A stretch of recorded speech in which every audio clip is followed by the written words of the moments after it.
Hi, I'm Dick Miller, and we're sitting together here, Jeff Smith, Senator Jeff Smith and myself, and we're going to just have maybe a little discussion about what's going on in the state Senate and maybe in politics in general. Yeah, how you doing, Dick? You're up for that? Yeah. I'm doing good. It's another month, and it's April.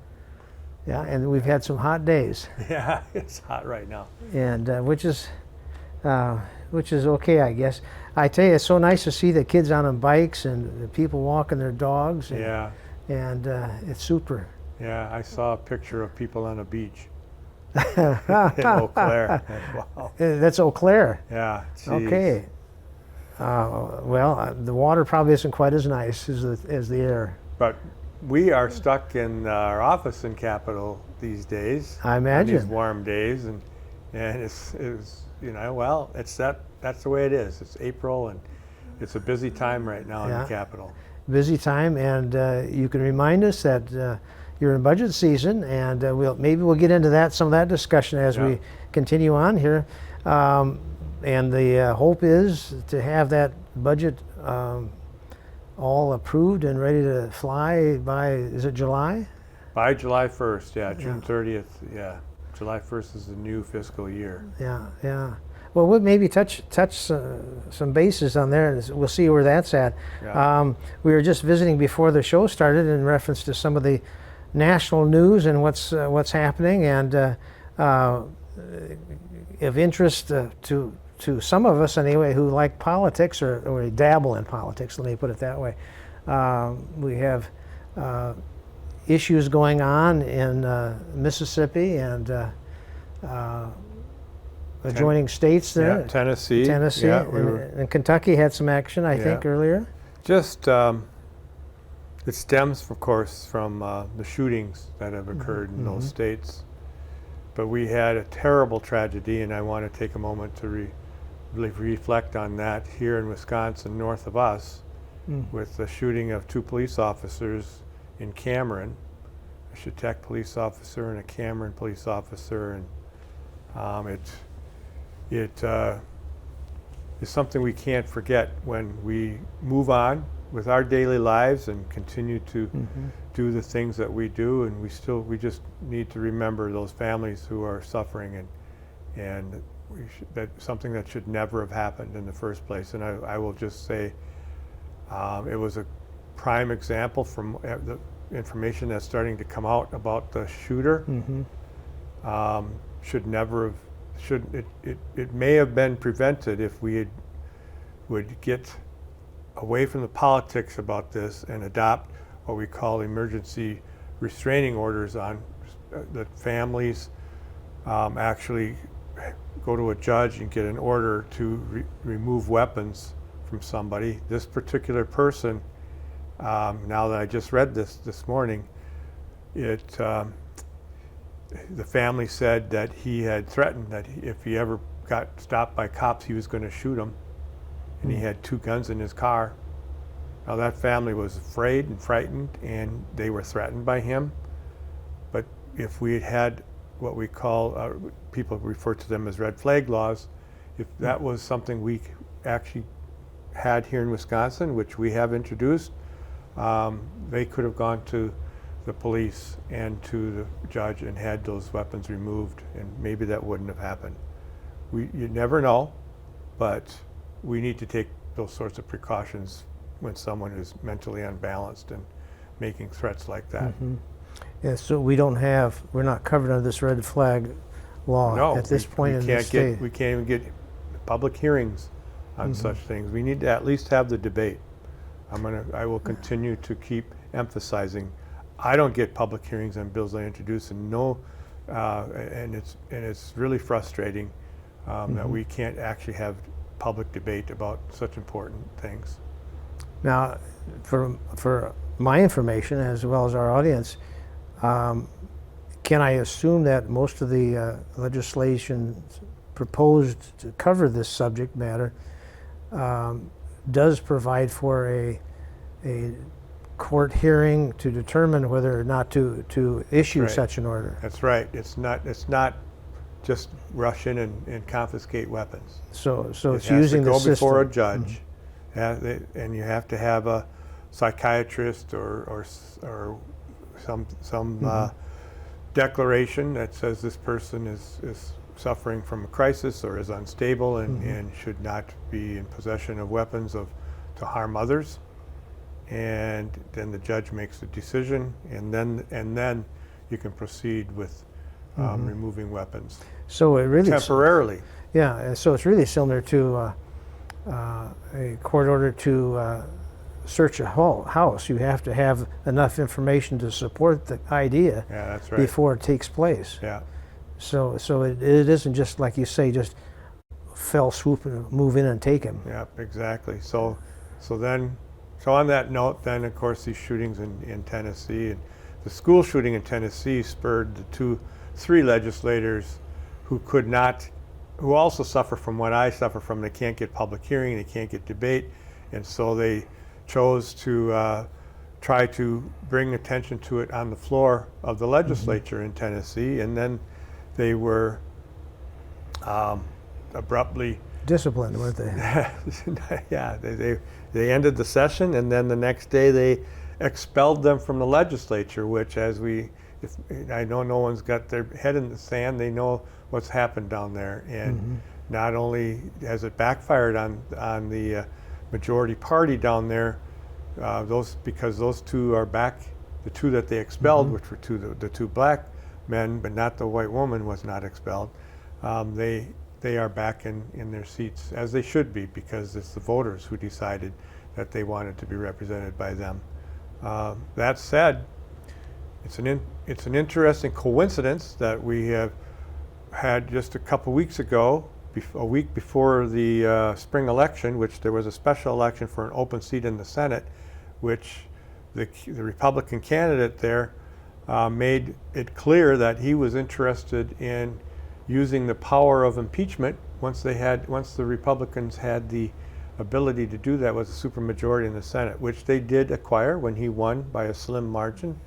And then at the same time, there's a bill that is being fast-tracked in our legislature that would, if signed into law, would prevent anyone from reacquiring a seat after they've been expelled. Is that right? Yeah, that's right. I did not tell you this ahead of time, No. but that they had a hearing on that bill this week. And that's being fast-tracked. And it's being moved. I'm sure the governor is going to veto that bill because, again, I mean, it's like every step of the way, its power is corrupting our process and taking away the will of the people. Well, yeah, and I think this whole thing that's going on down south in that particular state, where individuals were elected to start with, by a majority in their district, and they were, some of us would say, overly disciplined. You know, my understanding is they had a rule that they couldn't demonstrate evidently the way they did on the floor of the Senate, but that's I suppose a hand slapping might have been appropriate. Right. But that was so. Well, it backfired. Yeah, and it was so out of line. It was so inappropriate. Yeah.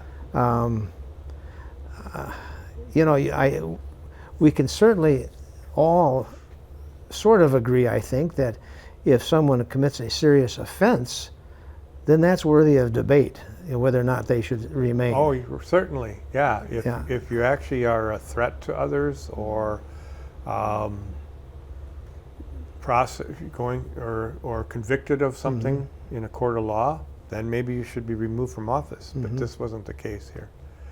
Well, I think you and I have talked several times about how being in the minority is one of the most, well, I will call it one of the most frustrating things that probably one could have. Here you are duly elected like the other members, and yet you don't get a hearing.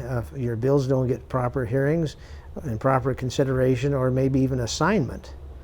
And these gentlemen and lady, evidently, like you were indicating, maybe felt the same way, that the only way they could be heard is a megaphone, which somebody Yeah, must have had. which is what they had, right? Yeah, yeah. I mean, I've made jokes about doing something like that, but I get the idea that there's rules and there's things you need to do and not do, and maybe they stepped over the line, but to remove them from office had gone too far. Yeah. But I really glad you brought that up because of the fact that this bill here in Wisconsin is like, wow, what a coincidence. Mm-hmm. And I think it's something that people should be aware of what's going on in our own state. So we're not much different, unfortunately, than many states. And I think these three people who did speak out quite loudly down there were basically saying, I think, the way I understand it, that having automatic weapons is dangerous to everybody in this country, that if they're in the wrong hands. That's right. The unfortunate thing is we can't trust everybody with an automatic weapon. Yeah, that's right. And a major issue that we talk about a lot, and it was a lot of talk in my office this week, on mental health. And this is the year of mental health, but we're, as declared, not just by the governor, but actually by the Republican majority as well, agreed. This is the year of mental health, of paying attention to that. And I appreciate, in fact, some of the legislation that is coming before us on that matter, and hopefully within the budget as well, we get some funding for the counties, and that's what I was telling you earlier. I was talking to members of Human Services from different counties in my office this week, and it was about that subject, that exponentially the services that are mandated to the counties have grown over the years. And one example was adult protective services, which is also based on mental health and their capacity to do things, but then they're getting taken advantage of or abused by people. The county steps in. The funding for that has been stagnant since 2005. But one county has told me that their cases since 2005 have gone up 170%, almost 3 times of what they were handling in 2005. So we need to look at these things and make sure that we are providing the funding from our end to counties who we mandate must provide these services. Well, and I think this ties in with what's mandated by of the schools, and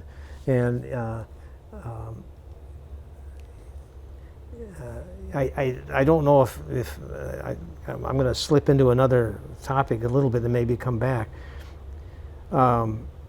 We, the counties, we are an arm of the state, and but it's always amazing at budget time how much local money has to go in to cover what the state requires us to do.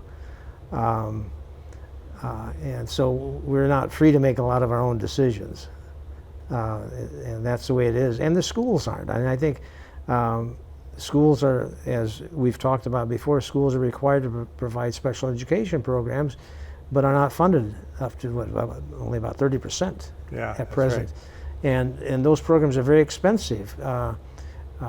We know that for rather severely handicapped children, the school is responsible up through age 21. And in the process, they're having to staff very heavily for these particular children because they require an extra amount of attention and program.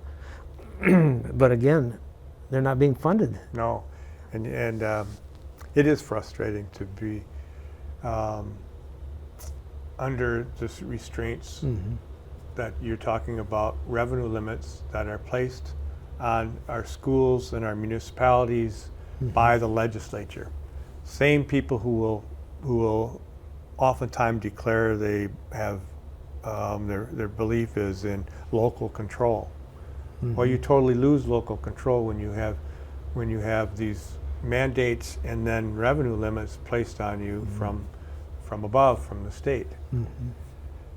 And if anyone's wondering why your legislators will say, well, they are protecting you and your taxes, and then but then you're angry with your county board or your city council or your school board because they have raised your property taxes. That's the cowards that we have in the legislature. They want to pretend like they're protecting you from taxes, but in reality it's the opposite. They're forcing our municipalities now to run referendums, as you've seen this past year, and our school districts have had to do that for years to be able to provide the services that constitutionally they are mandated to provide, because we're not doing our job. Well, in the spring election, as most people out here probably know, there were several of those money issues passed. And one was Blair Taylor's school, I think Whitehall, maybe Independence, but there were several that who approved more spending. And, you know, I sat in on a meeting in Blair Taylor with our superintendent, and he was explaining why there's such a shortfall. And they're asking for, I think, $1.5 million additional dollars to just cover basic expenses. And I said, it's double taxation. And he looked at me and I said, yeah. I said, they're sitting with $7 billion. That money's already been raised by taxes. And up to this point, it's not being shared. That's right. And maybe that introduces you to the same topic, maybe to some degree. So on that point, now let's move on to the budget. So we have a $7 billion expected surplus in the future 2-year that we're looking at. So with that $7 billion surplus, the governor proposes using portion of that, we'll just go right to schools, to fix the funding formula. And one of the arguments that has been made, and I've been doing this part of this for 20 years, before I was a legislator even, I was very much engaged in the lack of funding for our schools and how to fix this funding formula. But the argument has always been that, well, you have high funded schools and you have low funded schools. And the fear was, well, we don't want to hurt the high funding schools by balancing them out. Okay, as much as you might think that's what a ridiculous argument, that's an argument that has held us at bay for all these years. So right now, I would say now is our time. We could bring those low funded schools up, at the same time fixing the formula so that we have a sustained level of funding going forward, and quit relying on, and as we all know, and I've said this many times even right here in this program, quit relying on property values, which has changed so tremendously about how you should determine property values determines the wealth of the community, because that's not true. And of course, student enrollment, those things just aren't working, especially for us here in rural Wisconsin, western Wisconsin. Well, and you know, in many ways, it's not working in the cities either. As my daughter, who taught some in Milwaukee, the city of Milwaukee, they were at the time she was there, they were providing an educational program, and I'm going to throw a number out just so you can see that there was a significant difference. Let's just say they were educating the kids for $10,000 a year. Well, in the well-to-do suburbs, they were maybe at $16,000 a year. They had the tax base, they also had some wealth there when there were private schools that were going too. And so it was difficult to hire people because, you know, the teacher is down here at this level in terms of earnings, as opposed to the suburbs where there was more money to work with. That's right. And so here you have kids that are receiving probably superb educations, and then some that maybe not quite as good. and yet they all have to compete in the same market. So the same thing is now going to be happening with our municipalities who have been trying to raise funds through referendum just to be able to reach the level of law enforcement and fire protection, because it's been so difficult. We can't keep up. We're not, and we're asking them to have to compete with each other now. That's what we're doing. We're just pitting them against each other. Well, whichever municipality, same as school districts, pass a referendum so that they have the ability to pay, is now hurting even more those municipalities or school districts that don't pass a referendum. So for every referendum that's passed, it makes it even more unequal in the funding of municipalities and school districts. Isn't that sad? I mean, I would advocate passing, voting for your schools and your municipalities, but at the same time, It bites you. there we go. It bites somebody. We're just making it even worse. Yeah, yeah. Well, I guess what I can say is, we can thank the Wisconsin Legislature for this vehicle by which we can raise additional monies to provide support for our schools. One wouldn't expect to see that back. That, what would you say, biting someone else? Yeah, where it but hurts? that is what we do in this world anyway. We're always about competing. Yeah, yeah. we shouldn't Well, and I be think that. you talk about competing, we all here, and I hope we don't all say that the cities compete with the cities always get this. You hear people talk about Madison, Dane County, and Milwaukee County get it all, and so forth. And of course, I don't buy into that, but there probably are some inequities somewhere along the way. But there are populations there, and Yeah. and the problem we have in the rural areas is that we have. It was like maybe when the electricity was brought in. It's a lot more expensive to provide some of the same services in a rural area where you have a small Right, that's population. a good example. We've talked about it when it came to broadband and getting Yeah. fiber to houses. It is a lot more expensive to reach people when they live further away from each other. Yeah. Most certainly. Yeah. And we can't expect the for-profit services to have to foot the bill. Because they're trying to make money, so they're going to stay away from providing that to us. It is really the role of government to be sure that we are all treated equally. Right, right. And we want all of our kids, in terms of treating equally. Some of us are beyond the point of learning much new, maybe, but we've got a lot of kids coming up that we want to be able to compete and really reach their potential. Yeah, yeah. Isn't that what it's all about? It really is. It is. And you think about it, and you and I both know people who weren't able to go on to school due to finances, who are bright minds. Yeah. And when you think about our society in general is missing out on some of the brightest minds, and I think when you and I were kids, the state invested a lot more in education. They did. We're not that far apart in age, I don't think, but I know when I was getting out of high school and those college years, which I did not move on, I was one of those. But my friends and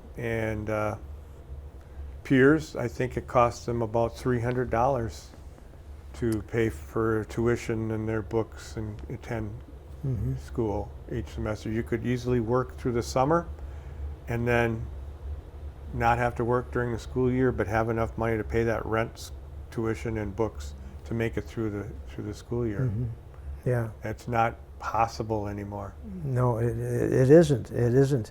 And that's true throughout the Midwest, I think. It isn't just here. Oh no, actually, Wisconsin's do in some ways. We've kept the costs down for students compared to most other states. Yeah, yeah. And it's still a struggle. Yeah. Yeah, it's we're really caught here. Now that I was thinking earlier today in terms of, we had an election for Supreme Court, a very decisive election, it appears. Can you give me any kind of a prognostication of what you anticipate seeing going forward? Well, I think we all know, and there's no hiding the fact that there's going to be some very important cases coming before our state Supreme Court. Mostly because our U.S. Supreme Court, which has been under fire for its own reasons of leaking things and stuff like that, and losing a lot of trust of the public. Sure. So, but they have relinquished some of their power, especially when it came to maps, right? And now again about abortion. Both of those subjects, the U.S. Supreme Court has kicked it down to the states to make those decisions. So our state Supreme Court is going to be making some pretty important decisions in the near future.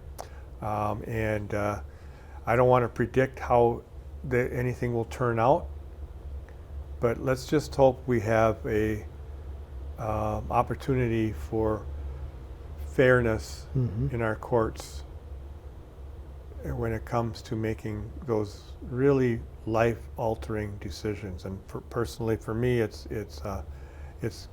about fair maps for one thing, the redistricting, and if we can finally come around to the opportunity to have fair legislative districts.